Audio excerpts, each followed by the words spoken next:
Winnie the Pooh, Chapter 4, in which Eeyore loses a tail and Pooh finds one. The old grey donkey, Eeyore, stood by himself in a thistly corner of the forest, his front feet well apart, his head on one side, and thought about things. Sometimes he thought sadly to himself, "Why?" And sometimes he thought, "Wherefore?" And sometimes he thought, "Inasmuch as which?" And sometimes he didn't quite know what he was thinking about.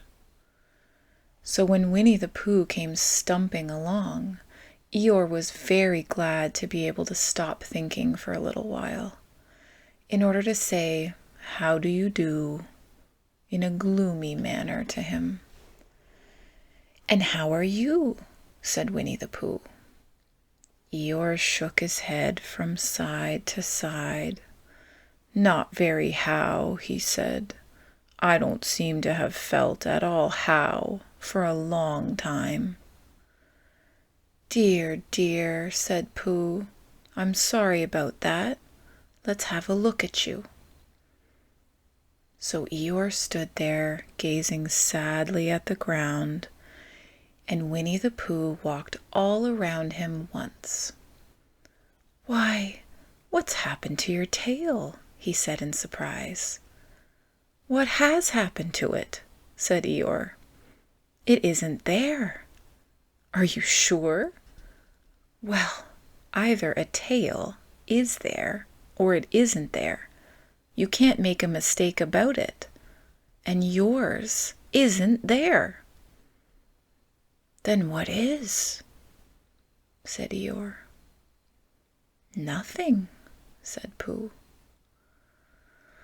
"Let's have a look," said Eeyore, and he turned slowly around to the place where his tail had been a little while ago. And then, finding that he couldn't catch it up, he turned around the other way, until he came back to where he was at first.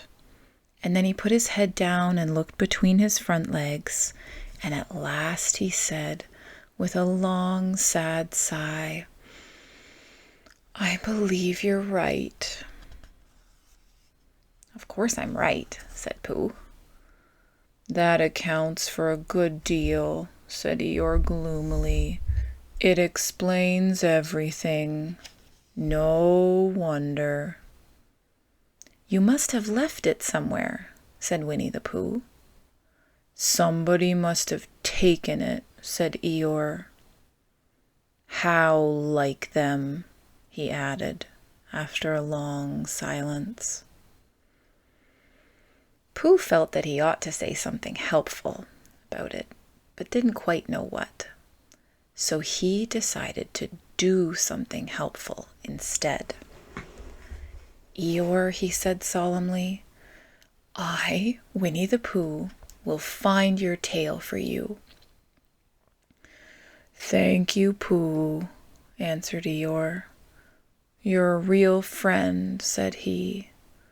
"Not like some," he said. So Winnie the Pooh went off to find Eeyore's tail. It was a fine spring morning in the forest as he started out.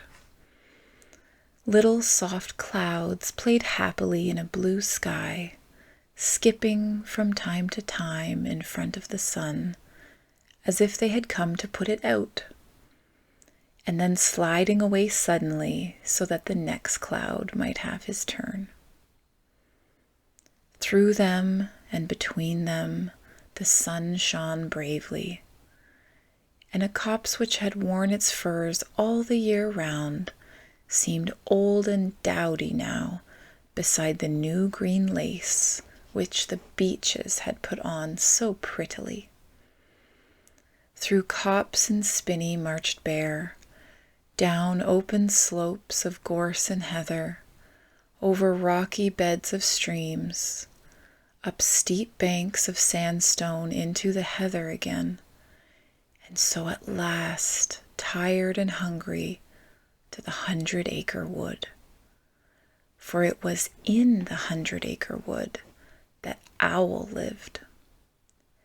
And if anyone knows anything about anything, said Bear to himself, it's Owl who knows something about something, he said. Or my name's not Winnie the Pooh, he said. Which it is, he added. So there you are. Owl lived at the Chestnuts, an old-world residence of great charm, which was grander than anybody else's, or seemed so to Bear, because it had both a knocker and a bell pull. Underneath the knocker there was a notice which said, "Please ring if answer is required." Underneath the bell pull there was a notice which said, "Please choke if answer is not required." These notices had been written by Christopher Robin, who was the only one in the forest who could spell, for Owl, wise though he was in many ways, able to read and write and spell his own name W-O-L, yet somehow went all to pieces over delicate words like measles and buttered toast. Winnie the Pooh read the two notices carefully, very carefully, first from left to right, and afterwards, in case he had missed some of it, from right to left. Then, to make quite sure, he knocked and pulled the knocker, and he knocked and pulled the bell rope, and he called out in a very loud voice, "Owl, I require an answer. It's Bear speaking." And the door opened, and Owl looked out. "Hello, Pooh," he said. "How's things?" "Terrible and sad," said Pooh, "because Eeyore, who is a friend of mine, has lost his tail, and he's moping about it. So could you very kindly tell me how to find it for him?" "Well," said Owl, "the customary procedure in such cases is as follows." "What does crustimony proceed cake mean?" said Pooh, "for I am a bear of very little brain, and long words bother me." "It means the thing to do." "As long as it means that, I don't mind," said Pooh humbly. "The thing to do is as follows. First, issue a reward. Then—" "Just a moment," said Pooh, holding up his paw. "What do we do about this? What you were saying? You sneezed just as you were going to tell me." "I didn't sneeze," said Owl. "Yes, you did, Owl." "Excuse me, Pooh, I didn't. You can't sneeze without knowing it." "Well, you can't know it without something having been sneezed." "What I said was, first issue a reward." "You're doing it again," said Pooh sadly. "A reward," said Owl very loudly. "We write a notice to say that we will give a large something to anybody who finds Eeyore's tail." I see," said Pooh, nodding his head. "Talking about large somethings," he went on dreamily, "I generally have a small something about now, about this time in the morning." And he looked wistfully at the cupboard in the corner of Owl's parlor. Just a mouthful of condensed milk or what not, with perhaps a lick of honey.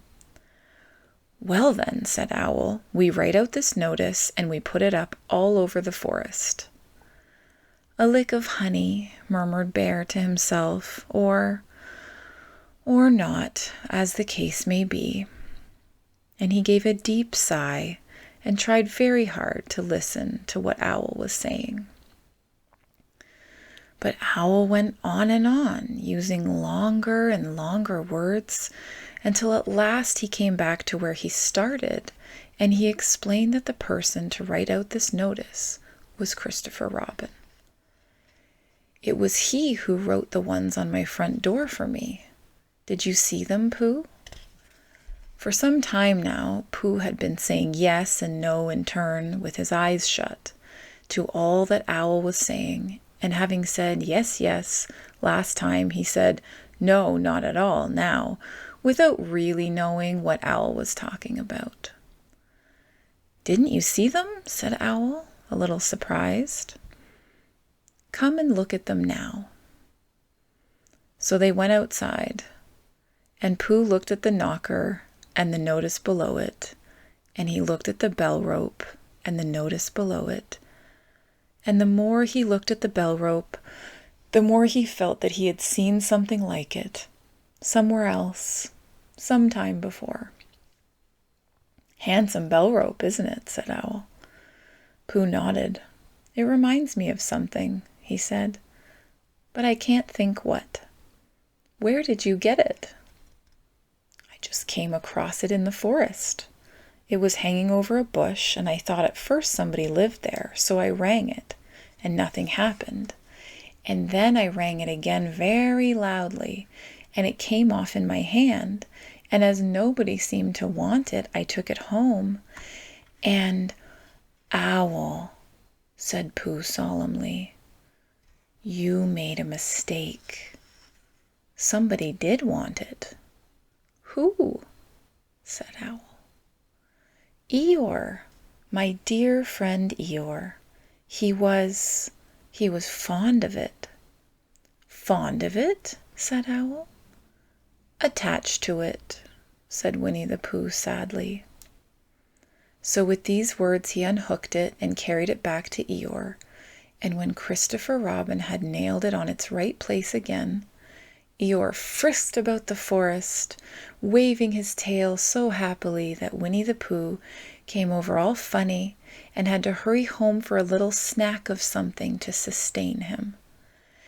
And, wiping his mouth half an hour afterwards, he sang to himself proudly. Who found the tail? I, said Pooh, at 1:45, only it was 11:15 really. I found the tail. And that is chapter 4 of Winnie the Pooh.